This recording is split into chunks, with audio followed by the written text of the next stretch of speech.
A verdade oculta sobre Chevrolet e a queda do seu fundador. Imagine um mundo onde o brilho do progresso começa a iluminar as ruas de terra e os motores transformam o silêncio das cidades em um rugido metálico que anuncia a chegada de uma nova era. O ano é 1911, a indústria automobilística está apenas começando a moldar o século e o Model T de Henry Ford domina as estradas como uma promessa de futuro acessível.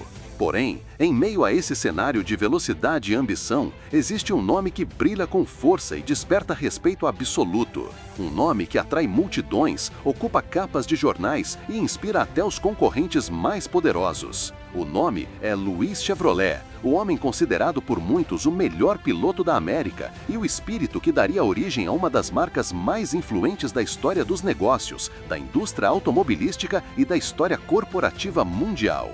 Louis vive esse momento como se estivesse preso entre o ronco de um motor e o destino que o empurra para a frente, sem imaginar que a mesma companhia que carregaria seu nome um dia se tornaria um império multibilionário, enquanto ele seria reduzido a um operário anônimo dentro de suas próprias linhas de produção. A história que você vai acompanhar agora não é apenas sobre carros, velocidade ou tecnologia. É sobre glória, poder, orgulho, decisões que custam fortunas e o peso silencioso de perder tudo para ver o próprio nome vencer sem você. É uma história que poucos conhecem e que hoje você descobre junto com a cadeira do CEO, mergulhando nos segredos esquecidos por trás da criação da Chevrolet. Se você gosta de entender como nascem os grandes impérios e como estes mesmos impérios podem esmagar seus próprios criadores, continue aqui com a gente, porque esta é uma das histórias mais dramáticas da geopolítica do lucro, das disputas corporativas e da tragédia humana escondida sob o brilho de um logotipo.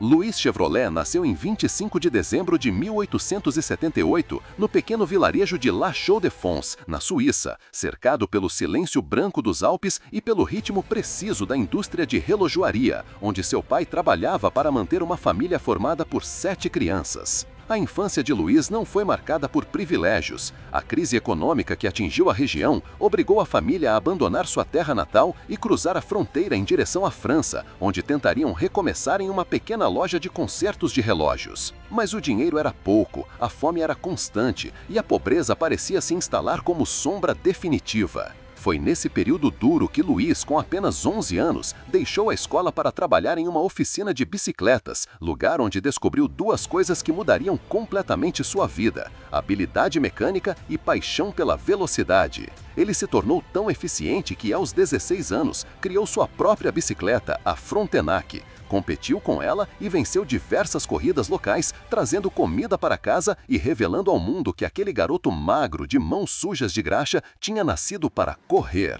Em 1897, enquanto reparava um triciclo a vapor em um hotel local, Louis teve um encontro que alteraria para sempre o curso de sua vida. O triciclo pertencia a ninguém menos que William K. Vanderbilt, herdeiro de uma das maiores fortunas americanas. Surpreso com o talento do jovem suíço, Vanderbilt o encorajou a ir para os Estados Unidos, lugar onde os motores mais potentes estavam sendo criados e onde as oportunidades pareciam pulsar como um coração metálico gigante. A ideia de atravessar o oceano se transformou de sonho distante para meta urgente. 2 anos depois, Louis seguiu para Paris, conseguiu trabalho em uma fábrica de automóveis e dominou o funcionamento dos motores de combustão interna, algo que ainda era um milagre industrial recém-nascido.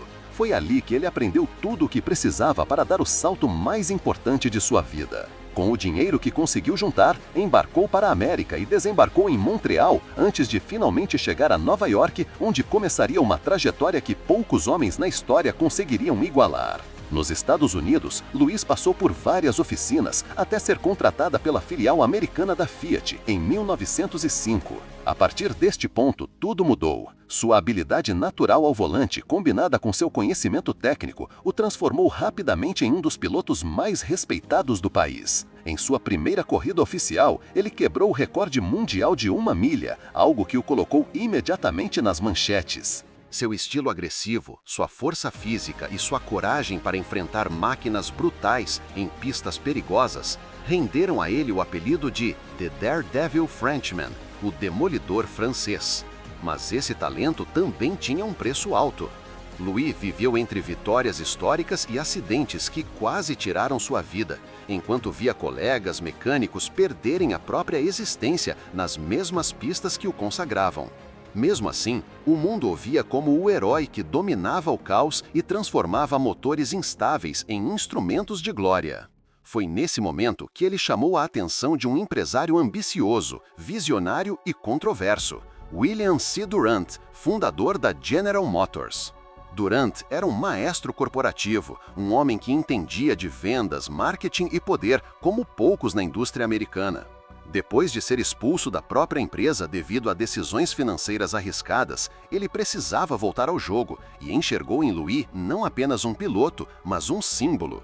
O nome Chevrolet soava forte, elegante, europeu e confiável. Seria perfeito para uma nova marca de automóveis. Durant convidou Louis e seu irmão Arthur para formar uma nova companhia. Nascia assim a Chevrolet Motor Company, em 1911.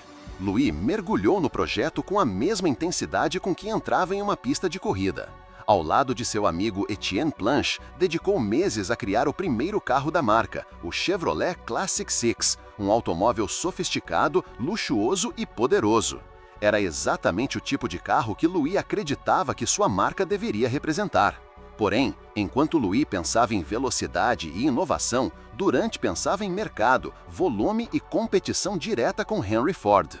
O Classic Six era caro, exclusivista e distante do público que já estava comprando o Model T em massa. Durant queria criar carros baratos e acessíveis. Louis queria criar máquinas dignas de corrida. O conflito entre os dois cresceu como uma rachadura profunda que ninguém conseguiu consertar. Durante uma reunião, Durant zombou até mesmo do jeito como Louis segurava seu cigarro, provocando uma das frases mais duras e simbólicas já ditas na história da indústria automobilística. Eu vendi meu carro, eu vendi meu nome, mas não venderei minha personalidade. Louis saiu da empresa acreditando que ainda tinha tempo para construir um futuro próprio, e então tomou a decisão que mudaria tudo para sempre. Ele vendeu sua parte da companhia, renunciou ao direito de participar dos lucros, abriu mão das ações, entregou tudo o que poderia transformá-lo em um dos homens mais ricos da história dos negócios. Enquanto Durant transformava a Chevrolet em uma máquina de vendas que anos depois ultrapassaria a Ford, Louis se dedicava às corridas com sua nova empresa, a Frontenac Motors, criando carros rápidos e conquistando títulos importantes. Em 1920, seu irmão Gaston venceu a Indianapolis 500, realizando um dos maiores feitos do automobilismo. Mas o destino, como sempre, cobra caro pelas vitórias mais brilhantes. Gaston morreu no ano seguinte em um acidente brutal, mergulhando Louis em uma tristeza que ele nunca conseguiu superar. Depois disso, as dívidas surgiram, os investidores desapareceram e sua empresa faliu completamente. A Grande Depressão chegou como um golpe final em qualquer esperança de recomeço. Louis, um dos maiores nomes da indústria americana, voltou à fábrica que carregava seu nome, não como dono, nem como engenheiro, nem como líder. Ele voltou como mecânico comum, um homem invisível dentro de um gigante corporativo que ele mesmo ajudou a criar. Sem recursos, sem saúde e sem reconhecimento, perdeu uma perna em 1938 e morreu em 1941. Pobre, adoecido e esquecido, enquanto a Chevrolet atingia seu auge, vendendo milhões e se tornando um ícone da cultura mundial. A vida de Louis Chevrolet é a prova definitiva de que no mundo dos negócios, das estratégias corporativas, das alianças e das rupturas, o poder não tem memória e o mercado não sente remorso. Ele criou um nome que dominaria o mundo, mas perdeu tudo antes de ver o que aquele nome se tornaria.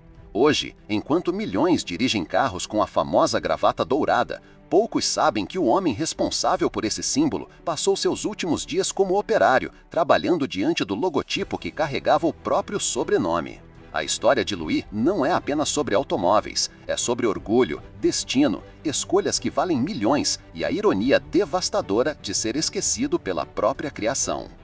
Se você gosta de histórias como esta, que revelam a verdade por trás dos impérios e o preço humano pago por grandes decisões, continue acompanhando a cadeira do CEO, porque ainda há muitas narrativas ocultas esperando para serem reveladas. E se este vídeo te trouxe valor, conhecimento ou reflexão, considere apoiar o nosso trabalho se inscrevendo, porque cada novo documentário nasce do compromisso de contar o que o mundo esqueceu.